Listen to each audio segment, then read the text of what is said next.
Hello people, and welcome back to the channel. Welcome to those of you who are viewing the channel for the first time. I ask that you check out the rest of my videos. If you like what you see, give it a thumbs up, but more than anything else, I'm asking that you subscribe to the channel. Today I'm covering Buju Banton's return to Jamaica. Mark Myrie, most famously known as Buju Banton, has returned to the island of Jamaica after doing an incarceration period overseas in the United States of America. Today's topic is, what should Jamaicans learn from Buju Banton's deportation?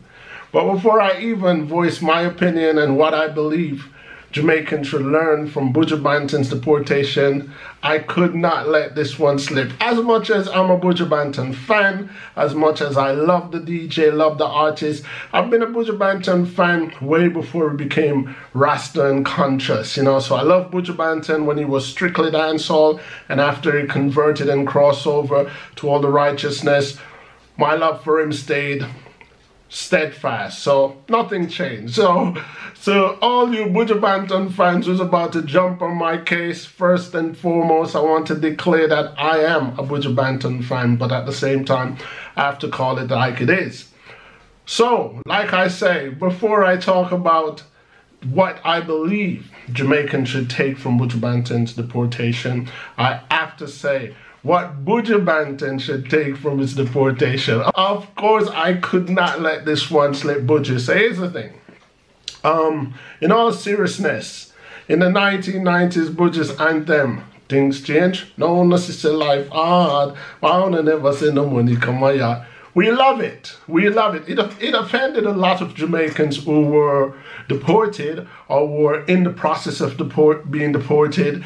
But at the same time, the song adds so much honesty to it. The song adds so much truth to it. That's what I want to say. The song, it struck a chord in a lot of deportees, and they were a little offended by it. Most time we're offended by things because it has a ring of truth to it. And Buju was pretty much just saying, it's a shame to be deported. That's pretty much what the song was declaring. It was declaring an embarrassment and deportees.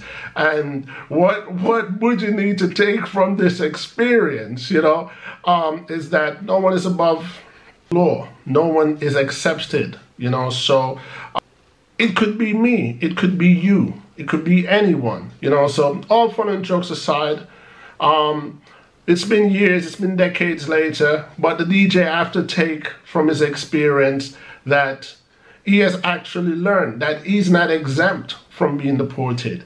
He's not exempt from being a deportee, despite being a celebrity, despite having real estate or finances or being in a better position than some other deportee. Buju Banton needs to take from his own experience that it could be him. It has been him.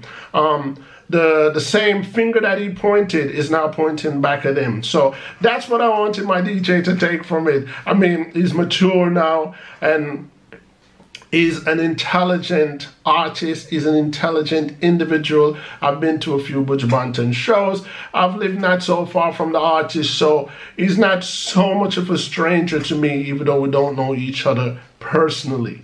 And what I want Jamaicans to take from Buju Banton's deportation is simply this.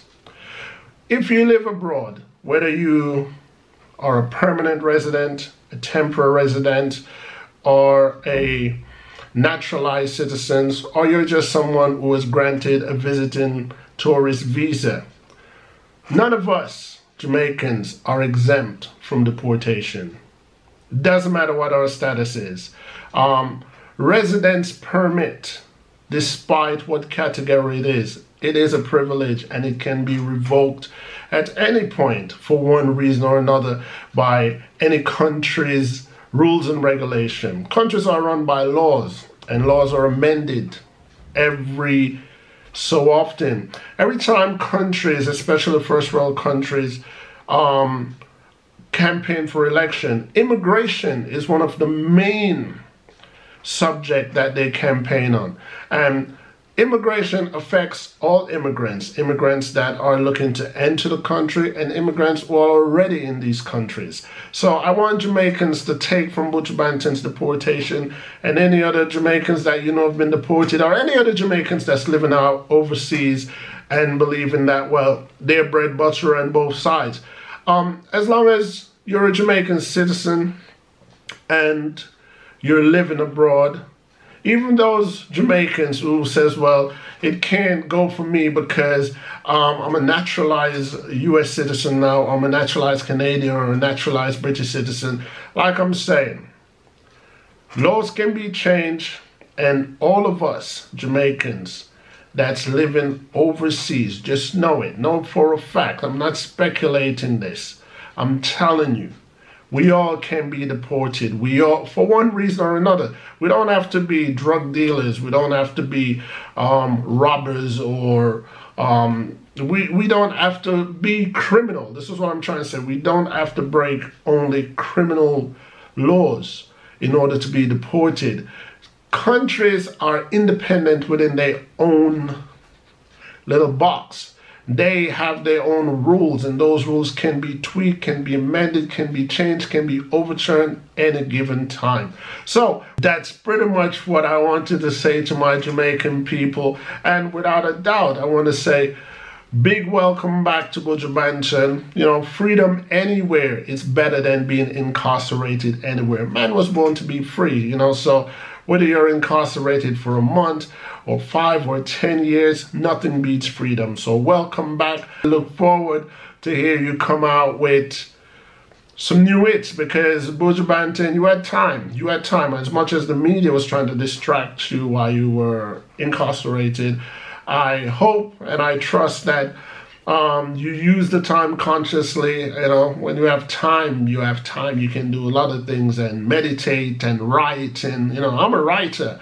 So having time, I would only imagine that you wrote and you're about to unleash it on the world, not only Jamaica. So once again, welcome back, Buju Banton.